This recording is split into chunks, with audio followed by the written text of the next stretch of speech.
Аз съм по средата и тъй като ми казаха да не закривам камера, сядам тук и както виждате, за да съм в унисон с Джим Старк и Szabolcs Hajdu, и аз сложих моята шапка.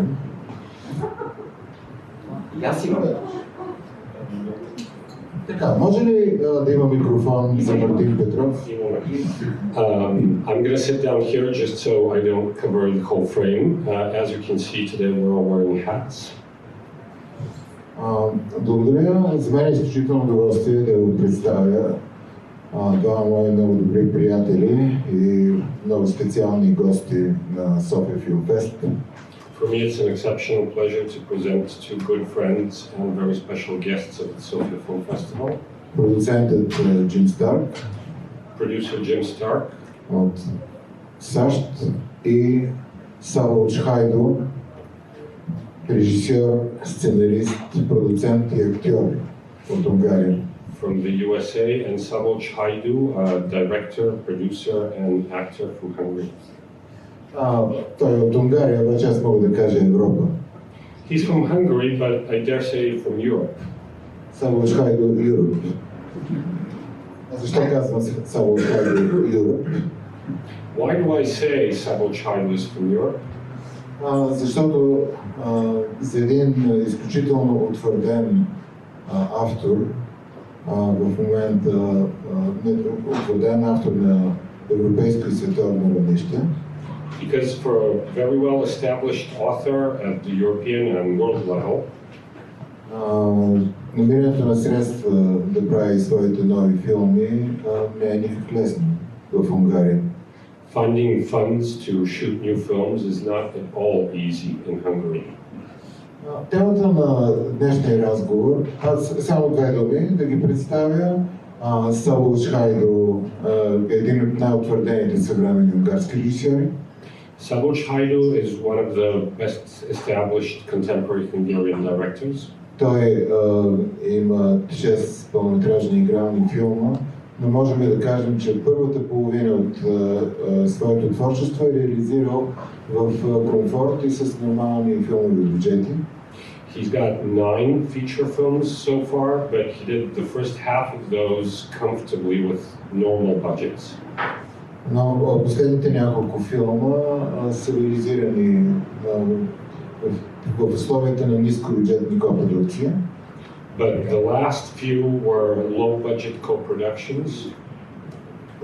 Той самия играе главната роля на последните три филма, като by the way за филма, който беше в Карлови Вари, спечели не само наградата за най-добър филм, но и наградата за най-добър актьор. He plays the leading role himself in his last 3 films, and at Karlovy Vary, by the way, he won not only Best Film, but Best Leading Male Role. Джим Старк е един от най-утвърдените американски независими продуценти. Jim Stark is one of the best-known American independent producers.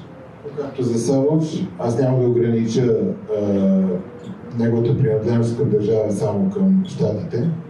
But as in the case of Szabolcs, I'm not going to limit his identity to the US only. Бих казал Джим Старк целия свят. So I would say Jim Stark, the world in general.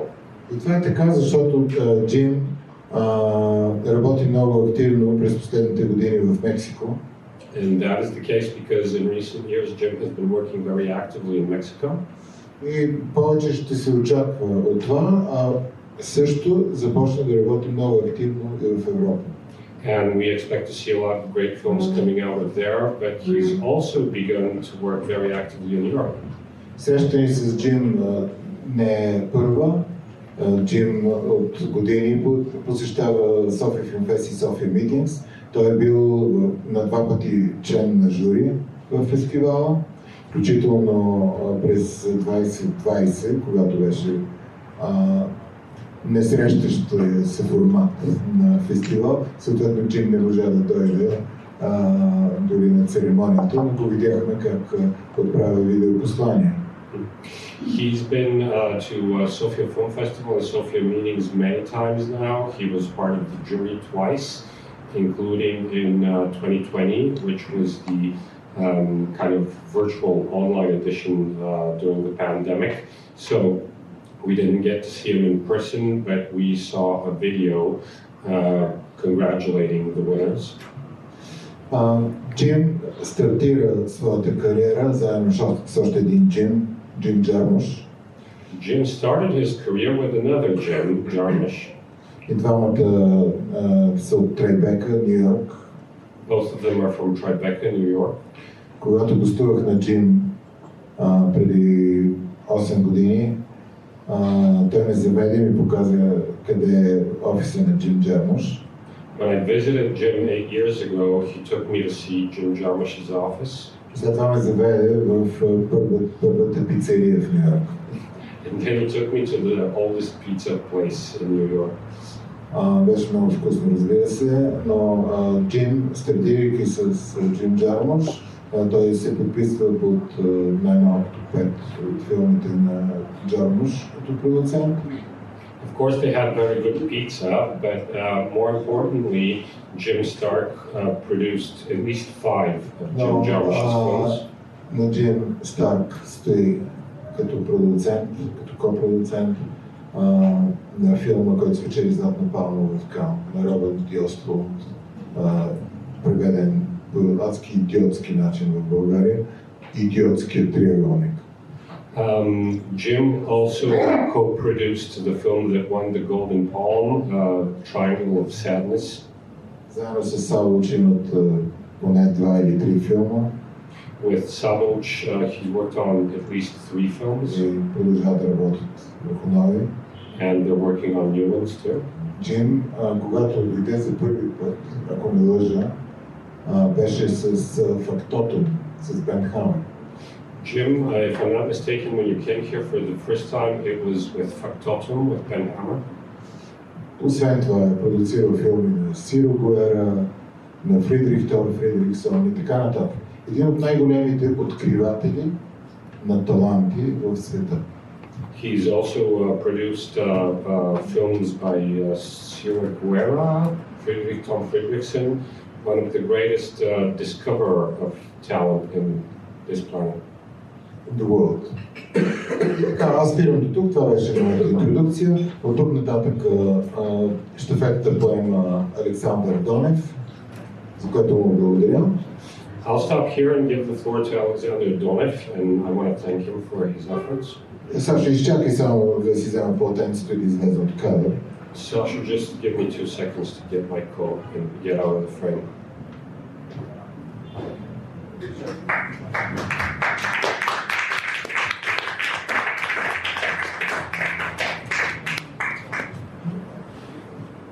Добър ден и от мен. Искам да ви напомня, че това не е просто разговор, не е просто кафе, а е кафе с автограф. Така че след края на разговора с нашите гости имате възможност да получите автографи от тях. Hello and welcome from me. I want to remind everyone that this is not just a conversation and not just time for coffee, but it's coffee with an autograph. So after the discussion, you'll get a chance to get an autograph from our guests. Предлагам да започнем нашия разговор с филма, който те представят на нашия фестивал. Денят на Калман, именният ден на Калман. Let's begin with the film you're presenting at the festival, Kalman's Day. Това е втора част от една трилогия, която разказва за разпадането на връзките в 2 семейни двойки от средата на второто десетилетие на 21 век. It's the second part of a trilogy that tells the story of relationships falling apart in couples in the second half of the 2010s. Но всъщност филма е за вид метафора за дезинтеграцията на самото общество. But actually, I see it as a kind of metaphor for the disintegration of society in general. Само политиката ли е причина за това разпадане? Is politics the only reason for this disintegration? Ние живеем в един свръхтехнологичен свят, в който всъщност формите на управление стават все по-примитивни. We seem to be living in a hyper-technological world where forms of governance at the same time become more and more primitive. Каква е причината според вас за състоянието на обществото, в което се намираме? What do you think the reason is for this state of society?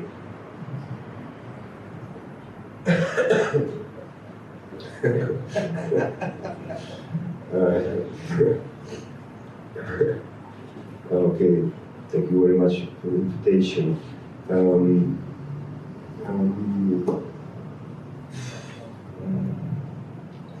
When I wrote this trilogy, when I wrote the first part of the trilogy, we always try to find a focus what about, because you know,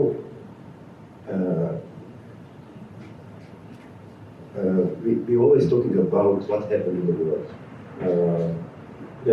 When we start to work with my friends, with actors, talking about what happened last week, last month, or that day, and first everybody tell what they read on the internet recently.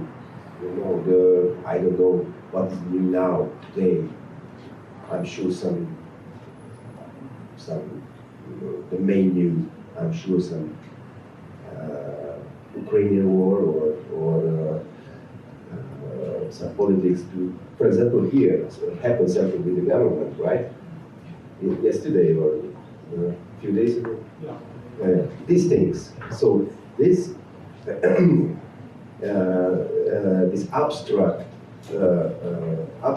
themes, and we have opinions about this, but no real experiences, just opinions from the internet, from this kind of information what the journalists and politicians or I don't know who give you, and we don't know anything. For example, I remember a few years ago when in Hungary was a big propaganda against the migration. Everybody talking about migration in Budapest. No any refugees there. But everybody had some opinion about this. And my students in the film school sent the new scripts.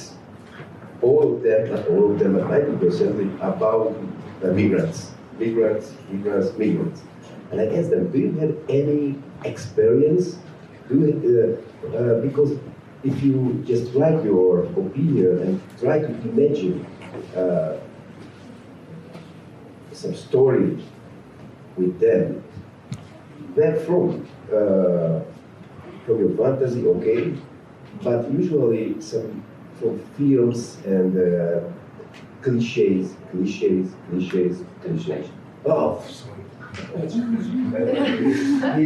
He's great, so he can remember everything. Благодаря за поканата. Когато започнахме да работим по първия филм от това, което в последствие се превърна в трилогия, искахме да имаме много ясен фокус, да знаем с какво точно се занимаваме в този филм. Събрахме се с приятели и почнахме да говорим за това какво се е случило миналата седмица, миналия месец, същия ден, какво сме чели по новините, какви са актуалните събития, да речем войната в Украйна или знам, че тук при вас нещо се случва с правителството в последните дни. Но си дадохме сметка, че това са неща, които четем от новините. Тоест имаме за тях някакво мнение, разбира се, но нямаме опит. Знаем това, което ни казват журналистите, политиците и даже не знам кой точно ни го казва. но ние нямаме опит от първа ръка. Например, по това време в Унгария се говореше страшно много за заплахата от миграция, което беше странно, защото в Будапеща нямаше абсолютно никакви бежанци по това време, никой не ги беше виждал тия хора. И по това време студентите ми в филмовата академия ми предаваха сценарии, които 90% бяха за мигрантите и аз ги питах, добре, вие имате ли някакъв опит, въобще виждали ли сте мигрант? И ако не, възоснова на какво пишете истории за тези хора? Вие в крайна сметка ги пишете възоснова на други филми и клишета. Yes, and that time I was thinking, what can I show? What can I show about this? For example, immigration, migrants. And I had only one very strong picture. We came back from Serbia, and in front of the border was a long road. And we were sitting in a car with my wife and with our kids, and we were fighting on some stupid things. The sunset, big mass from the bus, and I saw a guy who is crossing from the field, crossing through the road, and went to the migrant village, plastic village, with two sacks, with two bags, I don't know, yeah, two bags. And I was thinking, maybe we went to shopping and take food to the family. That's all. That's all what I can show. Not more. If I want to show more, I have to go there and spend time there and collect the motives and feel what they feel, and then I can show more. But from Budapest, no sense.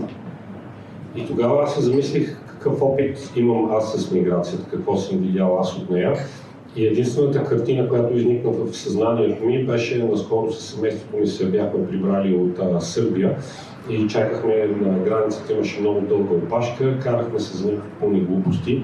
Слънцето залязваше и в този момент видях един човек, който вървеше през полето, пресече опашката и отиде към така импровизирания палатково-бидонен лагер на мигрантите, носейки две торби.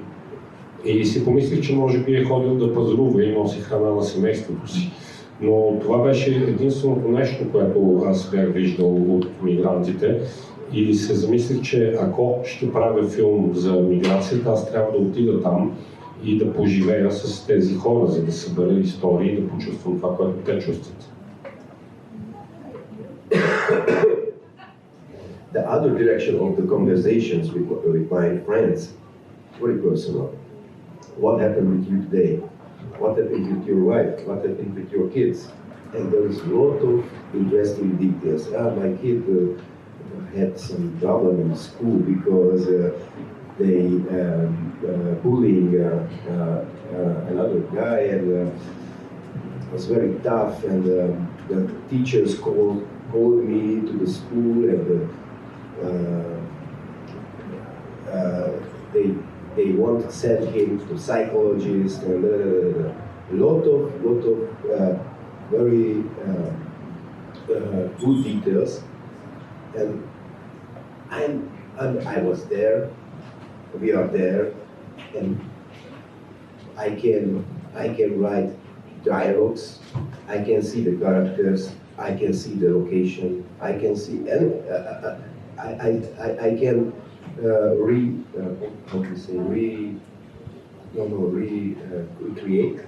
recreate everything because it is in my mind very sharply. And when I started to write this trilogy, that was the decision. Okay, go to boring everyday life, middle class No migrants. No migrants. No migrants and no. And if you see this movie, Tranlation, you feel somehow it's happening today. There is everything what is around us, but no any big. It's timeless. Okay.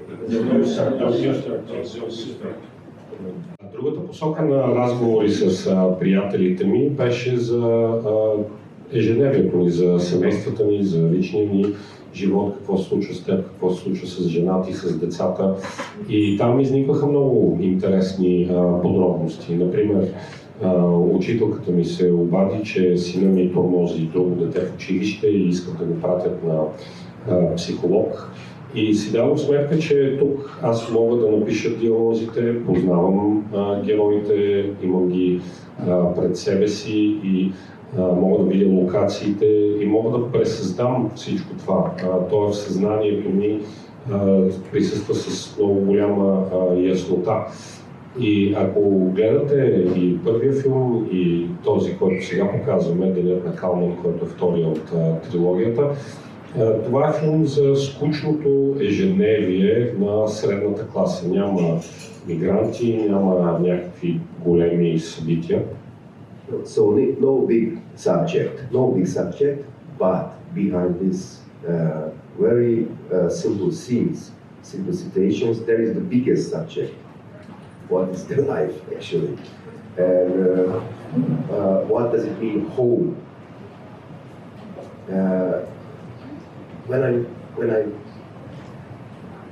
When I watched this movie,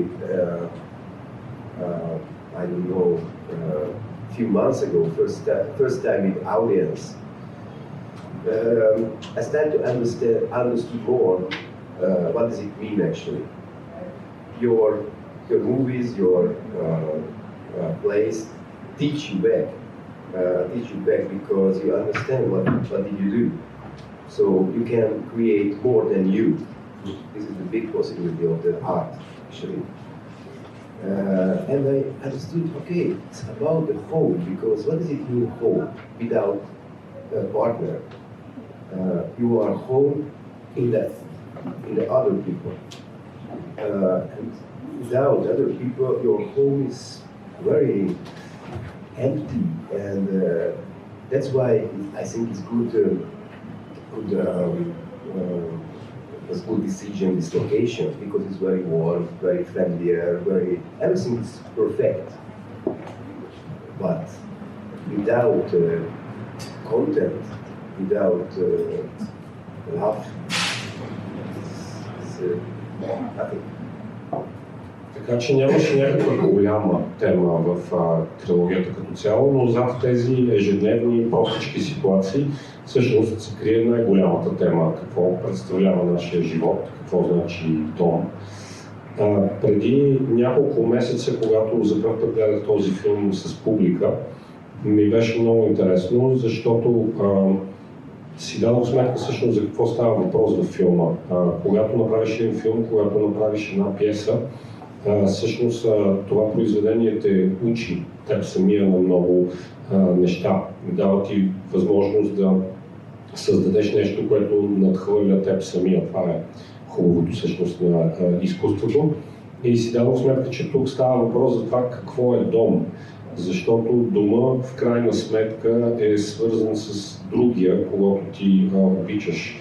Ако няма друг човек, то дома е някакси празен. И затова мисля, че локацията беше много добре избрана, защото това жилище е много уютно, много топло, но ако там няма любов, дома някакси е празен. Бих искал да попитам господин Старк, как той участва в тези разговори за съвременния свят? Има ли, с какво допринася? I'd like to ask Mr. Stark what part he played in these conversations about the world today and what he contributed to that. None. Никаква част, нищо не съм допринесъл. Вие се грижите само за парите. You only take care of the money. I think I would rather say that I just have complete trust in Szabolcs's ability to make great movies, and would support him in any way he needs support, some of which is money, but there are other things too. По-скоро бих казал, че имам пълно доверие в способността на Szabolcs да прави чудесни филми и би го подкрепил с всичко, от което има нужда. Част от тази подкрепа представлява пари, но има и други неща. Бих предложил, господин Хайду, да поговорим за ролята на алкохола във вашия филм. Mr. Hajdu, let's maybe talk about the role of alcohol in your film. Бутилката Паленка е шестия главен герой във филма и по някакъв магически начин тя остава през цялото време полупълна. Никога не се изпразва.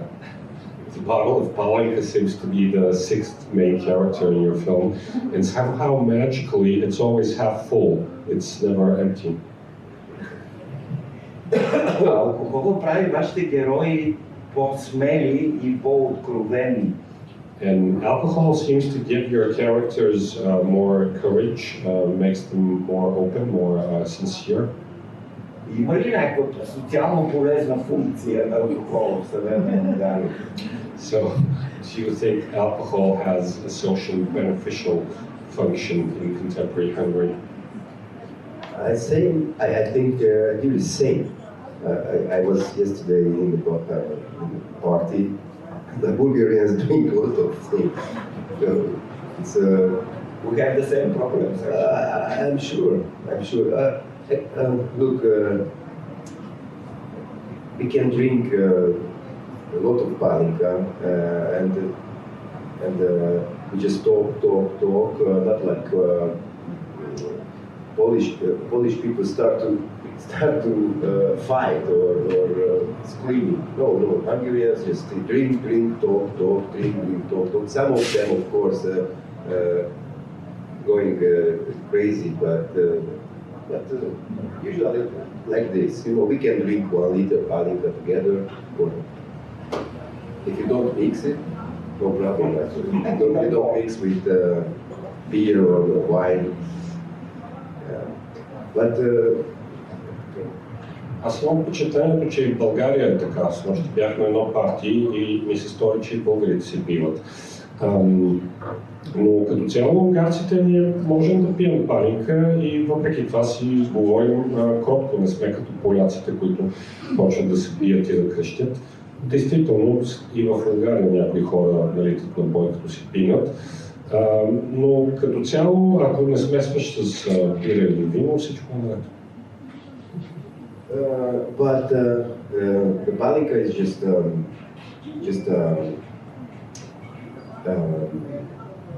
technique actually to make dynamic, not conflict, make rhythm. When I wrote these scripts, usually when I write script, I'm playing piano parallel because the music structures, it's very useful to script writing. And that time when I wrote this, I started to play Bach fugas. A lot of Bach fugas. Usually, the fuga is 4 characters, 4 team, actually, 4 team. Okay. Паленката всъщност е начин да се придаде ритъм на филма. Аз обикновено, когато седна да пиша сценарий, свиря на пиано, защото структурата на едно музикално произведение е много добра насока за структурата и ритъма, темпото на сценария. В случая, докато писах тези пиеси и след това сценарий, свирях фугите на Бах. Знаете, че в фугата има 4 теми. And here in the movie there is 4 characters, 4 teams. And I learned Bach. It's a good idea. Let's see And I stole it, of course. This is good, okay. This team start here, and then the next one start from here, and now together, no, all four. Do you remember the scene when everybody talking around the? This is typical Bach structure, you know, tak, tak, tak, tak, and the teams comes again somewhere later. И така, в фугите на Бах имаме 4 теми, аз имам 4 героя и разучавайки Бах, открих подходящата структура за моя филм. Ето тук започва тази тема започва тук се преплитат, тук звучат и 4-те едновременно и откраднах структурата от Бах. Не знам дали се сещате, ако сте гледали филма, има една сцена, където и 4-мата говорят едновременно. И това е взето буквално от фугата на Бах, където в един момент и 4-те теми вървят паралелно. And the balika is just make a break. Okay. At the end of this thing, drink, and then drink, and it's a very good makes very good rhythm and break, and of course it's very typical. И палката е просто начин да се създаде този ритъм. Ето тук тази тема свършва и съответно героя пие палинг. Тоест създават се някакви паузи, създава се ритъм по този начин. Освен това е естествено, правдоподобно хората действително пият палинг. Peter was talking about how Szabolcs is director, writer, producer, an actor, but before he did that, he was a musician. He had a jazz band, and he still does often the music score for the movies, including Koningsberg. Кита спомена, че Szabolcs е режисьор, автор на сценарий, продуцент и актьор, но преди да се захване с това, той е музикант, имаше джаз банда и много често, впрочем, сам си прави музиката за филмите, включително за Денят на Калман. Имате ли, така да се каже, драматургически, театрални вдъхновения? Do you have? Да, има класически театрален формат с две двойки, това е Вартолби, който по-късно и Ясмин Реза използва. Но мисля, че откривателя на този жанр, на разговорите, които отразяват и героите и обществото е Чехов. Does part of your inspiration also come from theater, from dramaturgy? Because like this structure with two couples is typical of Edward Albee, then Yasmin Reza worked with this type of structure, but I think it was Chekhov who invented it. No. We never talk about authors when working. We never talk about films, theater. We just talk about life, about the characters, about how can we do it, and how can we, for example, this Camel's Day, we played on in theater 180 times. So we are very experienced, and we have our own laboratory actually with the audience. So we do something, I write something, absolutely based on our experience or stories, and the stories people around who are around us, and show the audience, and the audience and from the audience reaction we developed the story, and the text, the dialogue is never changed. Never changed. I wrote this a few years ago, but we didn't change the dialogue. But the accents, but the shades, because of the audience reaction, we make more and more and more and more detailed and deep. And of course, a lot of people there are. This is like I don't know, Ibsen or what? Bergman, always there. Bergman. Yeah. I don't really. Actually, I don't like Bergman. So or Jean Cassavetes. I loved Cassavetes, but it's absolutely different thing. We are we. It's with different circumstances, different everything. We are autonomous characters with autonomous point of view. We have to show this. We don't want to imitate anything and anybody, because why? That is the sense of imitate something. We don't want to. Of course, we want to be. We like the audience love it, but not this is the goal. No, that is the goal. Not this is the goal. Yeah. Ами не сме обсъждали никакви автори, никакви филми или пиеси. Говорихме си просто за живота, за това как да го направим, за това какви да са героите.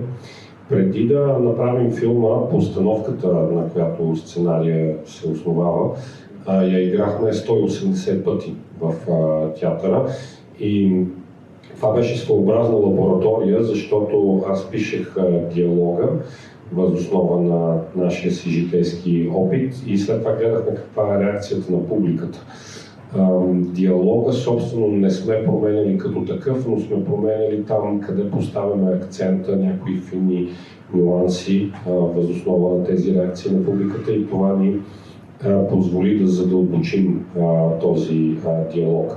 Много хора ми казват, че филма прилича на един или друг автор, на Ибсен, на Бергман, аз дори не харесвам Бергман, на Джон Касаветис, например, него по-го харесвам. Но така или иначе не бих искал да имитирам когото и да било. Ние сме тези хора, които сме в нашето си съвремие, в нашата си епоха и аз не виждам защо трябва да имитираме когото и да било и да заимстваме от където и да било. Ако на публиката и харесва, но не ми е непременно цел да се харесвам на публиката. Все пак, как филмовата публика, кинопубликата в Унгария гледа на тези филми? Показват ли се в кината? Какви са отзивите на зрителите? How were these films received by film audiences in Hungary? Are they shown in films? What do critics say about them? We just premiered last week this movie.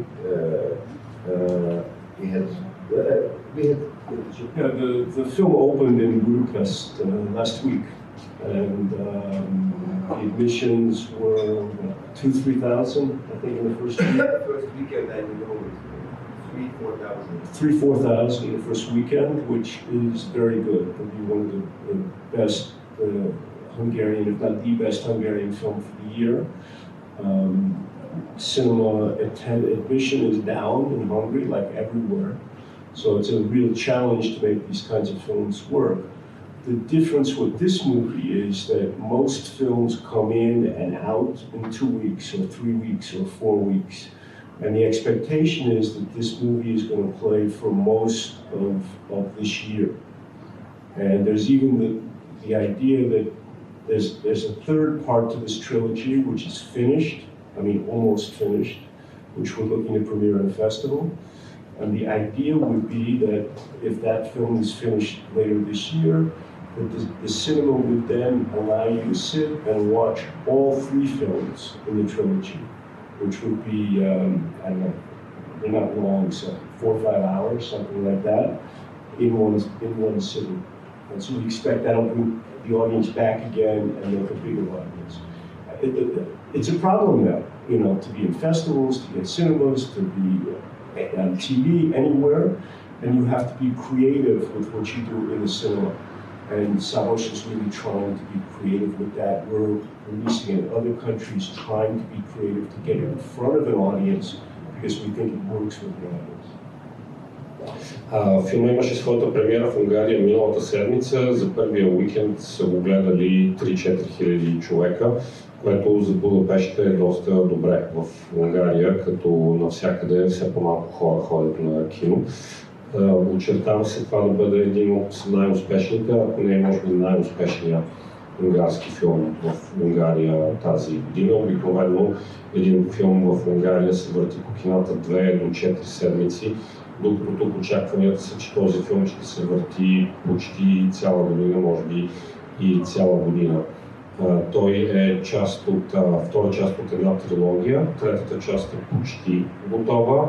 Надяваме се тя да има премиера на някой фестивал в рамките на тази година.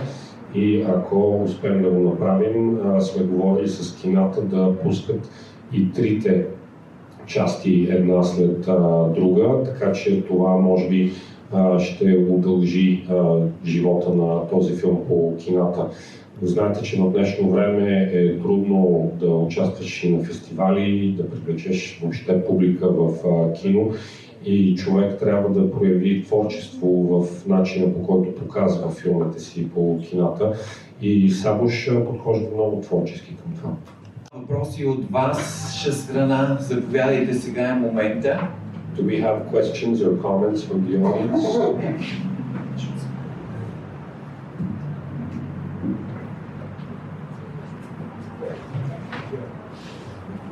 Hello.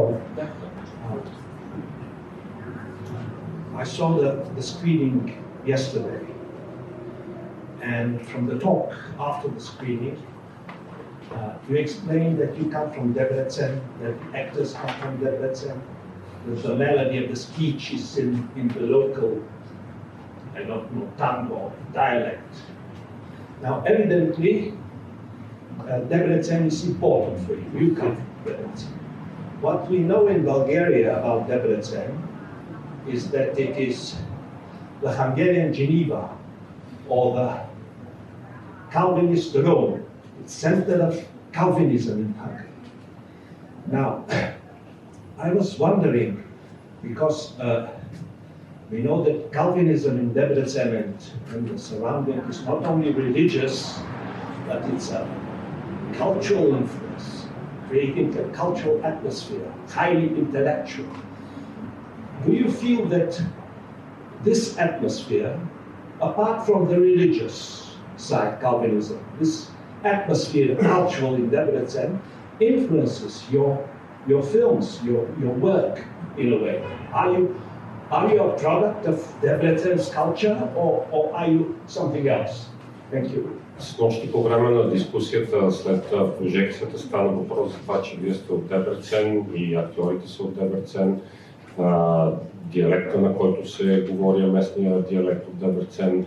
Това, което в България знаем за Дебрецен е, че това е център на калвинизма в Унгария, който е не само религиозна религия, но и който въобще оформя културата и интелектуалния живот на този регион. Считате ли, че калвинизма по някакъв начин е повлиял вашата работа?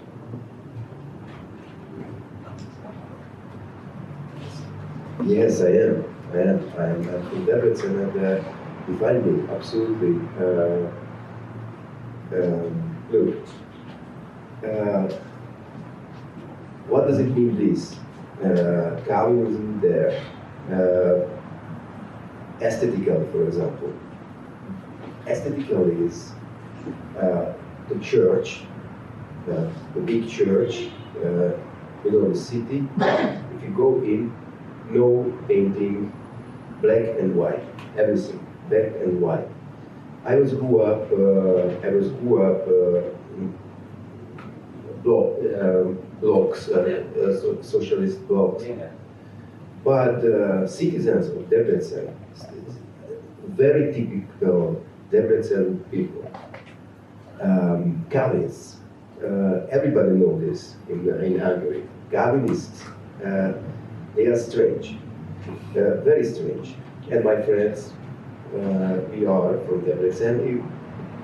We see this from a certain distance because we left the city, and but we use this this attitude. Sometimes I like it, and sometimes it's funny to me. And another thing, Debrecen is a very quiet. After 8, after 6, no people on the streets. The second biggest city in Hungary, second biggest city, 200,000 people living there. But after 6, no people on the streets. I don't know where they are. No people in the streets. And if I remember in my childhood, I was walking on the empty streets and I was thinking something. I was thinking something and tried to create another universe. And a lot of celebrity came from Debrecen because I think everybody was sitting at home and create another universe because in Debrecen there is nothing. Just the flag, big flat land. Have to do something, have to create something because Да, със сигурност калвинизма до голяма степен ме е оформил. Всички в Унгария знаят, че Дебрецен е калвинистки регион и хората оттам са малко по-особени. Какво значи калвинизма от естетическа гледна точка? Значи, че имате една голяма църква и като влезете вътре няма никакви изображения, дори никакъв цвят, всичко е черно-бяло. Ние с моите приятели обаче гледаме на калвинизма и тази култура от известна дистанция, тъй като все пак като много млади сме напуснали Дебрецен. Понякога този тип култура ми е много близък, много мил, понякога ми е много странен. Другото нещо, което трябва да се каже за Дебрецен е, че това е втория по големина град в Унгария, около 200 000 човека. Но след 6 часа вечерта не можете жив човек да срещнете по улицата. Нямам представа къде се скриват, къде отиват, но няма никой. И имам ясни спомени от моето юношество, че аз ходех по улиците и си представях някакви светове, измислях си светове и си мисля, че именно за това много известни творци произхождат от Дебрецен, защото там няма абсолютно нищо. Дебрецен е сред унгарската пуста, една абсолютно равна плоска земя, няма нищо и ти трябва да си измислиш нещо, трябва да си изфантазираш някакъв свят, просто защото няма нищо. Аз знам, че има още много, за което може да си говорим, но предлагам да благодарим на нашите гости и да оставим малко време за подписване на автографите. Така че благодаря и да се надяваме, че на следващия фестивал ще гледаме и трите части на трилогията. We have a lot more to talk about, but I think it's time for you to get the chance to get autographs from our guests. And let's hope we'll be able to see all three parts of this trilogy at the next Sofia Film Festival. Thank you very much. Thank you.